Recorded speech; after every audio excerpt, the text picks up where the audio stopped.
Hello, salam, shalom, namaste, sat sri akal, aloha, hola, ciao, bonjour, buna, privyet, mabuhay, and jean dobry. It's so good to be with you all again, and I know you'll be so happy and excited that you've joined us today because we have a very cool guest with us, and it's Albert, and actually Albert. Bramante, first of all, I really want to thank you to be here, and I'm just going to say hello. I don't speak that many, languages, but I'm just going to say hello. And I want to first, I really appreciate you having me on here, and I really, I'm happy to chat with you and your audience. Yay. Thank you so much. We're so happy to have you with us too. And just FYI, I don't speak all of those languages. I only speak four languages, well, three and a half if I'm being very accurate, because one of them I can read and write, but I don't speak very well. The other three I'm fully literate in. The rest of the languages, I only know how to say hello. Okay, fair enough. That's actually two and a half more than I am, so that's definitely a good thing. But yeah, happy to be here. Yay. Albert, will you please tell us more about who you are and what you do? Sure. So my name is Dr. Albert Bramante. I have a PhD in psychology, and what I do, I kind of wear a couple of different hats. I'm a college professor. I've been teaching psychology for the past 21, 22 years now, and I also work with actors. So I'm a talent agent, which means I represent actors in New York City for professional opportunities in film, TV theater, commercial print voiceover. I love what I do, and it's definitely something that I really just, enjoy doing and just helping an actor land a role, making their dreams come true. And one of the things is when I was going for my PhD, one of the areas that I wanted to specialize in, because it was a problem that I was noticing a lot with the actors I was going into, was there was a high degree of self-sabotage happening with actors. And so this was a major problem that I was seeing, Hmm. where, the actors were kind of getting in their own way and being their own worst enemy in a sense. So I wanted to kind of figure out what was going on here. So I initially went into a PhD program for clinical psychology. That was like my focus. That was like at that time. And while I have the training to be a clinical psychologist, I am not a licensed one because I just completed the doctorate in psychology. I didn't do the clinical practicum and internship. So because I started to become more interested in like, performance mindset coaching and all of Mhm. that. So I wrote, I did my dissertation, and several years later, I turned it into a book called Rise Above the Script. Yeah, I like it. I like it. Tell me more about your book, Rise Above the Script. So it's a book about, really having to do and a detail about self-sabotage. And we look at like self-esteem. I have a couple of chapters on self-esteem, Hmm. which, is a very important concept. I also have a unit on self-efficacy. Okay, Now, okay. self-efficacy is about your belief in how capable you are, or how capable you are to do something, or how capable you are to be whatever it is you set out to do, or whatever you're doing. How effective are you? And Y- that's a big factor Yeah, too. yeah, And for then, sure. and then I looked at personality too, Mm, personality factors, which and the framework that I used in my book was a five-factor model of personality, mm, which refers to, openness, conscientiousness, extroversion, agreeableness, and neuroticism. mm. So it's kind of looking at where people land in the context of these five different personality characteristics and given the unique mix that you are, how that plays um, into your ability to have great self-esteem and so on and so forth? Yeah. Well, I mean, the idea with self-esteem is that it's a very important concept, but it definitely, having low self-esteem, but also sometimes what I found interesting is sometimes having a bit of an arrogance or high self-esteem can also be detrimental, like Hmm. being pompous, being arrogant, and thinking that you're better than anybody else. And therefore you no longer become coachable. And because you're no longer coachable, what winds up happening is you will start to, self-sabotage or shoot yourself in the foot Yeah. because you're not open to being coachable. You're not open to feedback. And a lot of times with people with really high self-esteem, they get really insulted when you try to give them a healthy feedback or constructive, feedback. They take it real insulted because in reality, even though it's high self-esteem, it's actually fragile self-esteem. Hmm. Their self-esteem is extremely fragile. Yeah. So actually, maybe I should ask you a more basic question. What is self-esteem? Hey, thanks for tuning into this episode. Hope you're getting value out of it. For your information, this episode has been sponsored by the Happiness 101 program. Are you a change maker, coach, trainer, or healer? Are chains of fear holding you back from making the impact and income you desire? Using a unique combination of positive psychology and the spiritual wisdom of our most effective change makers, the Happiness 101 program helps you break through your limiting beliefs and manifest the abundance and success you desire with fun and ease. Interested? Book a free Happiness 101 exploration call with me, your happiness expert, Samia Bano. Just use my online calendar link in the show notes. Now, back to the show. So that's $1 million question because you're going to get so many different responses. But it's really your own self-worth, how you view yourself. What is your opinion of yourself? What is your self-worth? And if you believe that are worthy enough, you have healthy self-esteem. Now, if you believe you're not worthy, where maybe you're not worthy for success, or you're not worthy for love or whatever that is, you will then have like a lower self-esteem. So Hmm. it's kind of like your evaluation of yourself and how well do you evaluate yourself. Yeah. And what's the basis?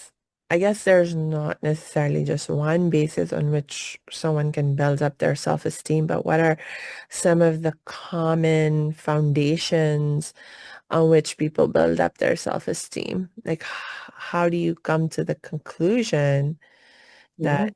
you're worthy? Well, it's by, we start with the primary people in our lives, our parents, our family, our upbringing, our siblings, all of that stuff. And depending on now, if you have a family that uplifts there's a good chance that you're going to have at least a chance of having a healthy self-esteem. But Mm. if you grew up in a family where everyone else had low self-esteem, or there was a abuse of some sort, whether it's emotional abuse or even neglect, that your self-esteem may be challenged. Mm. If you were, even socially, like as a child, if you were picked on a lot or ridiculed or bullied, that can lower your self-esteem. Or if you had a lot of friends, that will build up your self-esteem. So a lot of it is external factors, at least when we're younger. Yeah. Our parents, our siblings, our friends. And then eventually you start to just have your own internal self-esteem. Once you have like that good foundation, it's not going to matter if somebody disapproves of you or ridicules you or says something hostile. It's going to bounce right off of you. It's going to be like, okay, this is not important. However, if you already have a shaky self-esteem, anytime you get criticism, you're more likely going to be affected by it. Right. And I've also experienced the other side of it where I used to have fairly low self-esteem. And when I had low self-esteem, when someone even gave me like positive feedback, I could not accept it. I couldn't believe that they were being honest in the praise that they were giving me, um, because I just didn't believe it about myself, And so Of it's, course. yeah, And a lot of times when you have a lower self-esteem, it can be difficult to accept compliments. yeah. And I've even seen people which is interesting, get angry when they get complimented. And Mm, I'm like, this is interesting. Because, well, I mean, you also want to, I guess you could even break that down and say, what's the source of the compliment? Because there are some cases where people may use compliments as manipulation mm, tactics. But, but I've also seen people get genuinely upset or even triggered by genuine compliments, yeah, which makes it really interesting because it's like, well, what's going on here?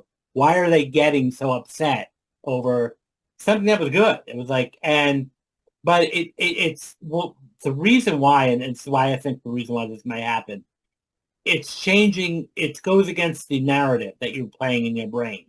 right. So you see it kind of as a foreign concept, and you're going to defensive over that. Mm, So, but yeah, to answer your question, like in a long way, that it really starts from day one. From when you're born, your family, your parents, and how they build you up. right, right. And so it makes a lot of sense that when you're young, your sense of self-esteem is building on the basis of the external validation or not that you're receiving. But then once we're all grown up, and we're like in this situation, let's say someone is struggling with low self-esteem or the too high self-esteem that you described, where you can also then end up um, shooting yourself in the foot because you make yourself unapproachable, uncoachable, and so forth. So then you want to sort of begin to create and cultivate a more healthy self-esteem for yourself. How do you begin to do that? Then what's the basis of how we begin to do that? Yeah, well, that's a very good question. I'm glad you asked. So I think the notion we start with by maybe changing the certain people we hang out with and associate with. So, start hanging out with people that will build you up Hmm. rather than put you down. So the company we keep is really important. And so that's one way. The other way I would say is to do some charitable work. As much as it may seem doing for other people, can really build their self-esteem. Hmm. And I have, friends that are and colleagues that are therapists that's one of the things in addition to obviously, any other type of interventions, but part of the treatment plan is encouraging them to go volunteer for a couple hours a week if they can.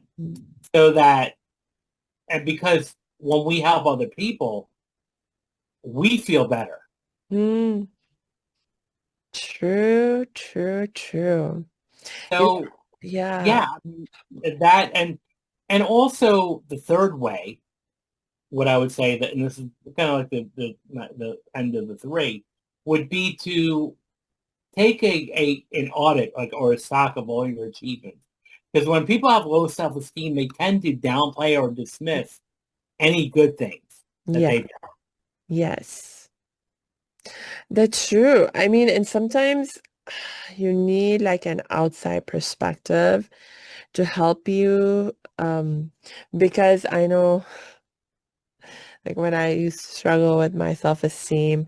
And I actually had someone, tell me to do this exercise where I'm supposed to write down all the things I'm good at, the things I've accomplished, and I couldn't come up with much. And actually looking at the very little that I could come up with was very depressing because I was like, no, here's some proof. I'm no good. There's not much good that I can do. And so it really took like outside perspectives of teachers. Mostly, I will say, like for me, that was, I mean, I just feel so blessed by the teachers I've had in my life because consistently they were among the only people actually for a long time in my life who were giving me like different feedback, more positive feedback, giving like sharing feedback with me that, started to make me think better of myself and believe more in my own abilities and stuff.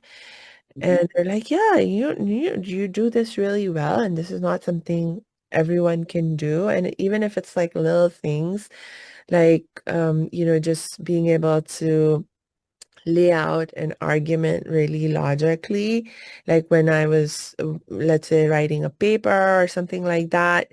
And yeah, this is actually not a skill that everyone has, and you have it. And so, little things like that, I never considered for myself as being something good or noteworthy. But, it's like when someone else pointed it out, and not just one time, but they kept reinforcing Mhm. those positive messages. It helped. Yeah. Well, and that's what it takes. Sometimes it does take somebody who's outside of you, Mhm. an outside perspective to kind of like point out to you and say, look, this is what you achieved. You've done this, you've done that. Look at how great this is. Yeah. So that I would definitely do with that, in a sense, I would definitely look at that. Mm. Um, as really an important thing is to just really take that into account, what you've done, and reflect on that. Yes. I remember when I was on a domestic violence crisis hotline. I was one of the crisis counselors on the hotline. And we face this problem all the time with domestic violence survivors where because of the abuse that they were subjected to or that they are subjected to, they oftentimes really struggle with their self-esteem. And so it's also like you see, like, again, like the kind of experience I described with myself, where I couldn't think of any good stuff about me or what I had done or what I had accomplished. It's like that with a lot of domestic violence survivors as well. And one of the things that I would often talk to them about is just the fact that they're surviving through that really, really difficult situation of Yeah. being in an abusive relationship, and everything that they managed to do to continue to survive in that relationship. I mean, it's not easy. It requires tremendous patience. Oftentimes, like they're so extra compassionate, like in the sense that they're not necessarily being very compassionate toward themselves, but they're oftentimes like so thinking with so much compassion about the person who is actually abusing them, and they want to help that person in various ways, or they have to go through all kinds of, like hustle just to manage Hmm. the and contain and sort of like all the drama that is created by their partner. And so that takes like so much strength and so many different kinds of skills that they do not appreciate about themselves. Absolutely. I mean, you couldn't have said that better. I mean, that's absolutely true, and especially in this type of population. Yeah. What you said also about helping other people as a way to build up our self-esteem. I want to Mhm. ask you, what do you think it is about helping other people that helps us build up our self-esteem? That's a very good question, and I think it has to do with like kin altruism in a sense, the concept of altruism, which from an evolutionary standpoint helped our species survive. So, and plus, it makes us feel important. Mm, And when we feel now important, it's almost impossible to feel depressed and important at the same time. mm, So there's going to be that tension that's going to be like, okay, well, I can't be worthless if I'm helping other people, can I? mm. You Yeah, know, yeah, you feel needed and you feel a sense of purpose and meaning to what you're doing because it's helping other people. And so you're like, oh, hmm, yeah, well, again, because again, usually when people are depressed, it's like they feel worthless, not wanted, not, a burden on society, which you cannot do if you're volunteering. You're going to be successful and not successful, but at least needed, and at least doing something with purpose. So yeah, I totally think that's just that alone. mm, It's like you can't be both. You cannot be, you know, like worthless, but then important at the same time. So I think that's just a way to kind of snap out of that mindset. yeah. And does it matter what kind of volunteering you're doing? So like, I imagine if you are volunteering, doing something that allows you to interact with other people, is that like more helpful than let's say you get put in a position where you're stuffing envelopes, which I've done, No, you know? I think it's having to do with other people because at least when you're stuffing envelopes, then yeah, you are doing something technically, but you're not going to see you're not going to see what the outcome is because people are going to be opening the envelopes at another time when you're not going to be around them. Yeah. So, whereas if you're directly interacting in the moment, you're being right present in the moment. So, I would definitely say some community service where you're actually interacting with people. Yeah, like I even went volunteering for like community gardens. And so most of the time, even though I was focusing on the work of like, let's say, digging a hole to plant a tree in or something, but nonetheless, there were other people around and we got to see the results of what we were doing pretty much immediately. Like by the end of our workday, we could see we had improved the garden space. It looked much better. There were new plants that had been planted, things like that, you know? And so Hmm. it made me feel really happy. And there was also just something about working with the earth, with plants that I think also had its own healing impact, um, even beyond the interactions with the people. So Yeah. Absolutely. And it is quite healing and it is quite therapeutic. And it's an amazing thing to be able to do for somebody. yes. Um, okay. So tell me a little bit more. So you help your people with performance mindset. So the self-esteem you mentioned is one of the critical aspects of it in terms of particularly dealing with self-sabotage. What else, like if we really want to enhance our performance mindset, what is another key for us to work on? So you want to work on what I call conscientiousness or productivity. Mm. So one of the things I talk, about even in my book is the five-factor model of personality, or what we call the big five in psychology, which are five fundamental traits that we share: openness, conscientiousness, extroversion, agreeableness, and neuroticism. Now, with conscientiousness, that refers to like how hardworking you are, how focused you are, because that's one of the biggest predictors of success. If Mm. you are a conscientious person, you're already on the road to success because you're already you say what you're going to do, you're consistent, and you're hardworking. So Yeah. that alone is going to be a significant predictor of success. Now, what we can look at, that in a sense, when it comes down to just conscientious, that means being disciplined, being focused. So you're going to be more likely to take opportunities, take advantage of things, and strike when the iron's hot in a sense, and do what you need to do. So therefore, your performance is going to increase. So when we're working with clients, one of the things we should be doing is also getting them into business systems or some type of setting up a system where they can be productive. And one thing that a lot of people do, and especially I'm guilty of this too, is we plan things a little too far, too much without executing.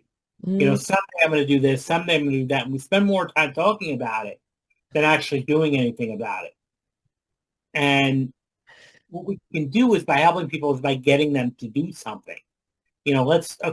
Talking about it is great, but what are you going to do about it and when? And holding people accountable. So like if somebody says, I want to write a book, okay, well, so when are you going to write your first chapter by? Give me a date, like things like that. Yeah. Oh, yes. You just made me think about one of the coaches I worked with, and he had this thing about like breaking down your goals. He like one of his favorite examples to give Mhm. was he was like when he was working with one of his other clients, and she told him she had a goal to get more fit. So he was like, okay, let's break this down. How are you going to get more fit? So she said, okay, I'm going to start running every day. And so he said, okay, all right, so let's break that down. How are you going to make that happen? How often are you running now? She was like, oh, actually, I haven't done any running for years. So then he's like, Yeah, okay, so you want to go from a state of I haven't done any running for years to you're going to run every day. Um, you really need to break that down. Like, yeah. how are you going to make that happen? Do you even have appropriate running shoes? She's like, I don't think so. So it's like, okay, first go get the appropriate running shoes. Step one. And when are we going to do that, etc. But then also, do you have a place where you can go run? And okay, I think I have some ideas. I'm not sure. Well, let's figure that out. Step two. Yeah, exactly. And it's those first steps. And one of the things that this is why I believe a lot of the New Year's resolutions that we make we don't reach them Yeah, because we set them too large, too far out in advance. yeah, yeah. So it's like, and we don't value the little goals, like the little steps. We don't value them enough. We think we're like, um, yeah, it's like, oh, that's nothing. So I'll go buy the shoes. That's no big deal. But actually, Yeah. it's a huge deal. No, absolutely. It's like, well, I'll just do this. I'll just do that. It is a huge deal. Just to go get out the shoes is like the first step. And even like, if you haven't run or done any, formal exercise, just even going outside and taking a walk for 15 minutes a day Yeah, and start doing that, slowly and then build up and then build up. Because, one of the things we say, I see this a lot on social media and it's sometimes comical. is during the new year, the gym memberships like explode. Yeah. Because everyone's like, oh, this is the year I'm going to get in shape. And they may start going the first week of January every day. But if their body's not used to going to the gym every day, you're going to run into a bit, you're going to not, it's not going to feel so good. Yeah. And that's just in general when you haven't exercised in a while. Your muscles, it's going to be a little uncomfortable in the Yes. beginning. And I think a lot of times we're so afraid of that or allergic even to uncomfortable that we just say, okay, that's it. And our brain's job is to help us survive. So our brain will tell us at any time, come up for reasons of why we shouldn't do this. So it'll be very then easy to say, okay, you know, I'm going to stay home today. I'm not going to go to the gym. And then eventually one day becomes 2 days. And the next thing you know, it's months on end before you went back there. And you're back at square one again. So I think, again, a realistic thing would be, okay, you know, you want to start exercising, start walking, you know, start doing these small steps. And then you can, once you master that, then you add more, and then you add more to that. Hmm. Yeah, because also I'm wondering, um, like when you go overboard in some ways, and like for example, someone who is not used to exercising and then they start going to the gym every day and then their body doesn't feel so good and then they get into that mindset of, oh, maybe I'll miss a day. I mean, maybe there's like actually some wisdom our body is trying to share in terms of trying to slow us down. Yeah, well, not it slows down, but also at the same time, you know, you're activating muscle groups that you haven't activated in a really long time. Yeah. So it's, I mean, it's kind of like the same thing. Like if I wake you out of a deep sleep, Yeah. it's going to take you a bit to get adjusted back to your surroundings. So it's going to take your muscles a while to get used to back to working out again. It may take some time, some weeks and months before you are back. If you were, you know, someone who used to work out, so it's not going to be easy. And I think some people think it's just going to be okay. I go to the gym, that's it, every day. But keep in mind, you know, your body is going to do everything in possible way to avoid any discomfort. Hmm. And so that's why it's very easy for us to talk ourselves out of any habit that we should be doing. Yeah. So I'm imagining there's like a balance of some sort to strike between like pushing our limits, so we can expand our capacity and going too far and trying to do too much. Hmm. Well, there is that balance there too. I mean, we definitely should push and not stay comfortable, but we also don't want to go too far either. And again, if you're not the type of person that is accustomed to doing something, then we start slowly. Like even if someone's like you know homebound or an introvert, maybe the first thing to do is have them join a virtual networking group you want online. Mm, Get them to communicate with other people, and then have them go to a meetup group in their area. mm, Now, the good thing about these types of groups, networking and meetup groups, people are already there to meet each other. yeah, So I think that's a good way. The more you just start talking to something, or the more you do anything, whether it's talking to people, exercising, working on something, the more comfortable it becomes, the more it becomes a part of you, and we don't have to worry anymore. yeah, yeah. So like in general, for most people, the take small steps, build yourself up, build up your capacity is a better approach than doing a deep dive, like diving into the straight into the deep end. Yes. Yeah. Absolutely. And again, yeah, I wouldn't recommend going right into the deep end, but I definitely would also say that you do have to move closer to the deep end, Yeah. and it might get a little scary at first, but Yeah. you have to Yeah. fight through that a bit. Yeah. Keep going. So because that's the only way we're going to grow. Because again, if we stay, you know, the ironic thing is being comfortable feels great, but Mm. it's going to be not so good for us in the long run. Yeah. Yeah, I mean, there are definitely situations where we can find ourselves thrown into the deep end. It's like, oh, I didn't choose to put myself in this crisis, but here I am, and it's stretching me a lot. And so then you do what you have to do to deal with the Absolutely. situation, That's the way right? But to do that's not it. necessarily the ideal way to approach it if you have a choice.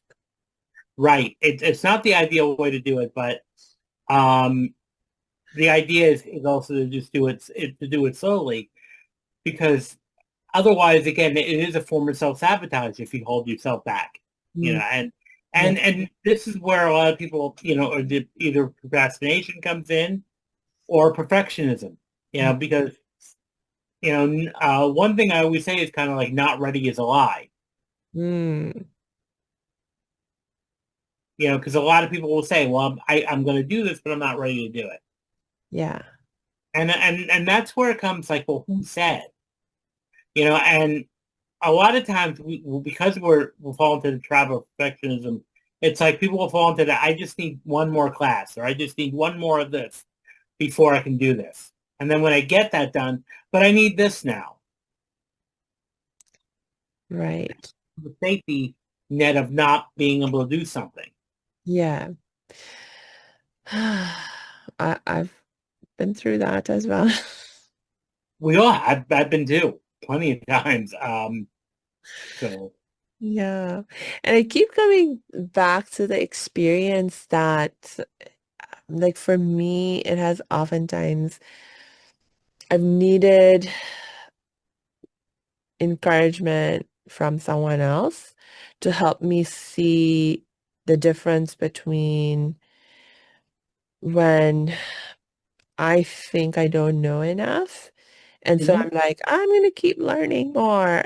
And that is like me making excuses because of my fears and so forth, versus when I it's a legitimate thing that I actually do have something essential to learn before I can effectively do a particular job. Um, Absolutely. Yes. and it's so I just keep coming back to, like, it's so helpful to have that outside perspective, that helpful coach or teacher who can sort of Mhm. help you figure it out. Of course. And that's what you want. You want to have somebody that can give you that perspective, and can give you where you can bounce those ideas from, that can give you that nudge that sometimes you need, and hold you accountable too. It's all about holding you accountable, because otherwise it's very easy to fall into the trap. Yes. Is there any other key component that you would want to share with our audience? Sure. I would like to talk two more things really, quickly. Fear of success, and also money mindsets too, Ah, because both of those are factors that can hold you back. mm, So, and I like, this kind of even relates to your podcast, Making Change Fun and Easy, oh, because most of us are scared of change. yeah. Like, change is very, very scary. So sometimes when we become successful, whether it's, in my case, with actors landing a role, or it could be someone getting a promotion at a job, or landing a major sales contract, and now all of a sudden your identity changes, your life is going to change. And yeah, on the surface, that seems great, and that's what you want. But unconsciously, that can be very scary. Mm. And that can be very, terrifying. Okay, now I have added scrutiny. And usually a lot of times, even the relationships we're in too, the personal relationship we're in, because we like to think that everyone's going to be supportive, but there are some people that may not be happy that we're succeeding. Yeah, I mean, there's that. And sometimes it's just that when you succeed in the context of, let's say, your professional life, it actually does put strain on your personal relationships that you may have never needed to navigate before. It may mean that you're not able to physically be as present in that relationship, or it may bring up like new challenges. Like I know, for example, when one partner becomes like famous, gain some fame. I was listening to an interview of a public personality, and he was like, it put a strain on the family because, then you lose not just your privacy as a person, but Right. oftentimes your family can get caught up in that sort of um World, yeah. yeah, and so, and maybe they didn't sign up for that. They Mhm. didn't know ahead of time what that would entail or what that would mean. And now that they're faced with it, they want to be supportive. They are happy for you, but it's like something that they're not finding that they're not willing or able to deal with in the moment. So it can be, like very real things that change in your life and in your relationship that can make it difficult to maintain those old relationships. Absolutely. And well, not only that, but some people are threatened by your success because they have their own insecurity. I Yeah. was watching another interview with someone who, landed a TV show, became a host of a TV show. And, you would think that this is great. And it became like a syndicated show. But what happened was a lot of the family turned their back, stopped talking to him. Oh, And unfortunately, I wish I could say that would never happen, but that can happen sometimes. Not in every family, of course, but sometimes that can be, and that's scary because we value our relationships. We don't want to rock the boat. So sometimes it's like, okay, I'm going to play it safe by not being successful, because then, therefore, I won't lose this relationship. So definitely, relationships are part of it. The other thing, I know we have to end soon, but I want to go into the whole idea of money. yeah. So when it comes to money, I often like to ask, what's your relationship with money? And if you grew up with the mentality that money only grows on trees, money doesn't grow on trees and money is the root of all evil, Yeah. which is sometimes, conveyed. And what that automatically is setting up is a scarcity mindset. Mm-hmm. And it's also setting up the subconscious belief that money is bad. Yeah. Money is evil. And we're not evil. So any chance that we can get a hold of money, we're going to get rid of it Yeah. because that way. So we need to change our relationship with money. And, and that even comes to our own self-worth. Are we worthy enough for money? Yeah. Oh gosh, Albert, thanks so much for all these amazing insights. And we have so much more to talk about. And I know we're running out of time for today, so maybe we'll just have to bring you back so I'd we love can to come keep back. talking. This is great. Oh, I'd love to come back. yay. So Thanks so much for that. Do you have any last words for right now?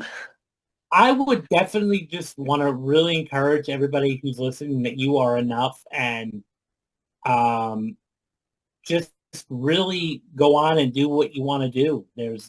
We only have one life. Go live it.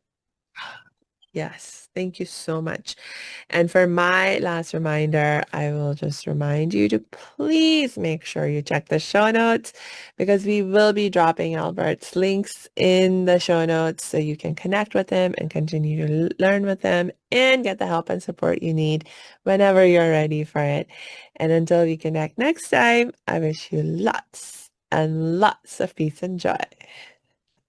Thank you.